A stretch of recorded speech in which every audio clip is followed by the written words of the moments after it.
One thing that I find very interesting is how well conservatism, social conservatism, fits in with certain aspects of BDSM.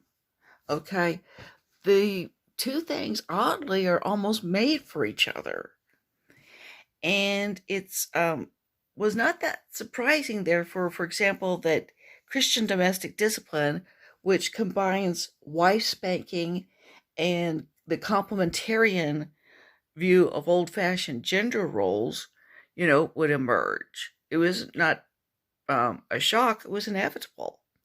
Okay. There was a man who got in trouble. He was a very, very conservative Christian, and he got in trouble because in his schools for girls, they were applying the principle, don't spoil the rod, don't spoil the child, don't spare the rod, so you spoil the child. His name was Brother Roloff, Lester Roloff, and one of his famous sayings was, "Better a pink bottom than a black soul."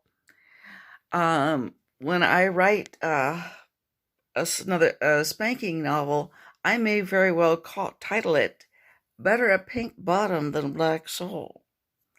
It's because it does make a good title for a disciplinary sort of novel. And two time periods that tend to be um, very much liked by conservatives are the Victorian era and the America in the 1950s. Not surprisingly, they're also very popular with BDSM people. There is a kind of there's a kind of kink in social conservatism, and there's a social conservatism in some forms of kink. So yes, they do go together. They are, naturally compatible, and in fact, one may very well lead to another. Better a pink bottom than a black soul. That doesn't that sound like a wonderful title for a spanking novella?